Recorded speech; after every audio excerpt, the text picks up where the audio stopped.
Assalamualaikum warahmatullahi wabarakatuh. Perkenalkan, nama saya Putri Agraningsi dengan NIM 2020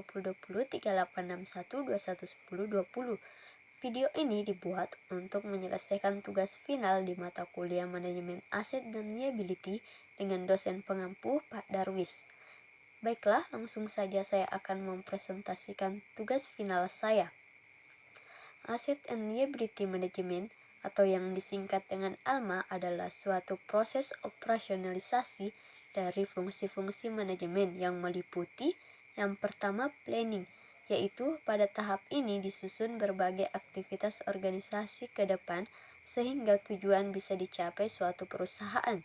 Terdapat dua hal yang harus menjadi perhatian, yakni merencanakan kegiatan apa yang dilakukan perusahaan dan membuat budget ataupun anggaran.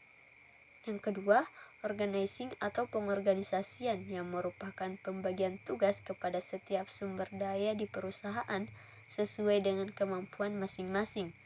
Ada dua kegiatan yang dilakukan di tahap organizing, yaitu antara lain staffing atau pemanduan segala sumber daya.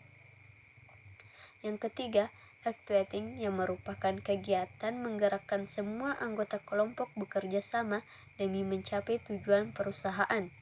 Dan yang keempat, controlling merupakan kegiatan melakukan koreksi, namun tentu bukan hanya sekadar mengontrol. Kegiatan ini benar dilakukan apabila aktivitas dilakukan tak sesuai dengan perencanaan yang telah dibuat sebelumnya.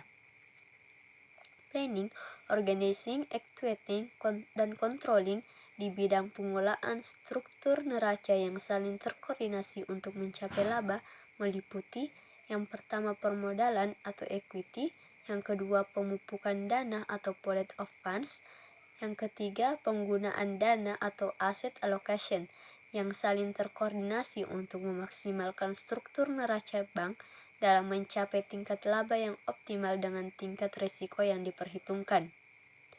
Menurut Parmujianto, manajemen aset dan liability adalah serangkaian tindakan dan prosedur yang dirancang untuk mengontrol posisi keuangan.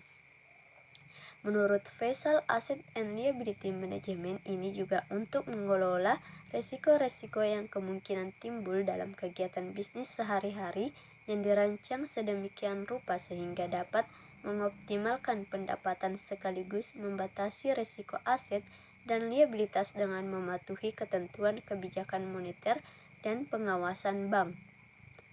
Risiko ALMA dalam suatu bank yang semakin membesar berupa yang pertama, financing risk, yaitu debitur akan memenuhi seluruh kewajibannya atau keterlambatan angsuran atau pelunasan tepat pada waktunya. Yang kedua, liquidity risk, yaitu risiko bahwa bank tidak dapat memenuhi kewajibannya pada waktunya atau hanya dapat memenuhi kewajiban melalui pinjaman darurat atau bunga yang tinggi dan atau menjual aset dengan harga yang rendah. Yang ketiga, pricing risk, yaitu risiko kerugian dengan akibat perubahan tingkat bunga.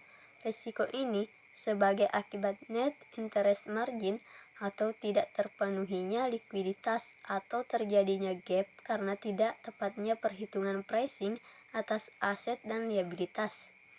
Yang keempat, forex exchange risk, yaitu risiko kerugian sebagai akibat perubahan tingkat kurs terhadap open position karena adanya pergerakan kurs yang merugikan. Yang kelima, gap risk, yaitu risiko kerugian dari ketidakseimbangan interest rate maturity karena adanya pergerakan tingkat bunga yang merugikan. Yang keenam, contingent risk, yaitu risiko yang timbul sebagai akibat transaksi kontingen, contohnya bank garansi dan kontrak valuta asing berjangka.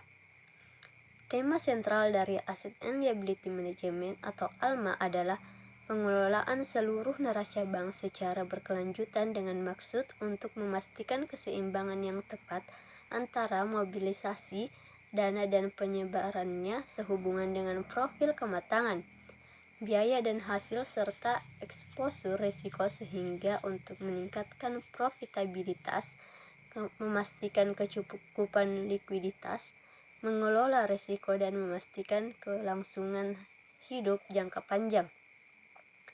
Terdapat 3 tahap pendekatan Asset and Liability Management menurut Shinkei, yaitu tahap pertama general, yaitu tahapan-tahapan secara umum dalam mengelola dan mengelompokkan aset dan liabilitas bank yang secara garis besarnya dikelompokkan: aset manajemen, liability management, capital management. Pada tahap ini, pengelompokannya masih bersifat umum sesuai dengan struktur laporan keuangan yang tampak pada neraca bank secara garis besarnya saja. Tahap kedua, spesifik.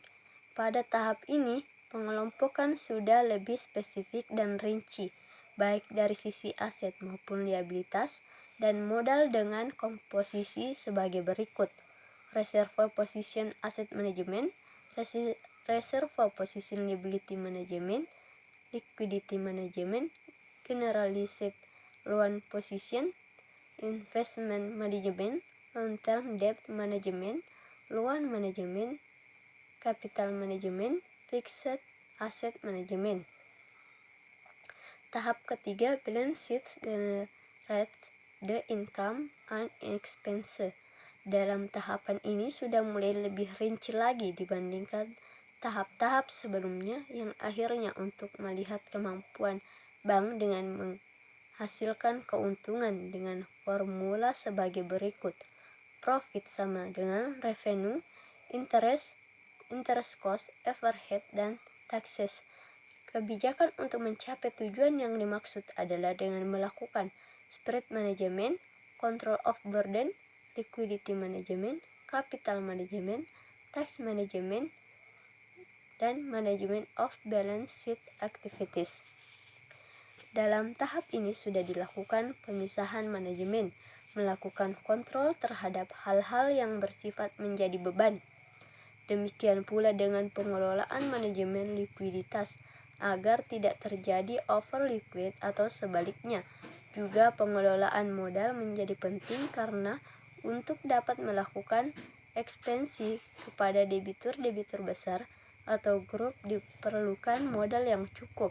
Selain itu, pengelolaan rekening administrasi harus dilakukan secara cermat untuk menghindari adanya kerugian bank.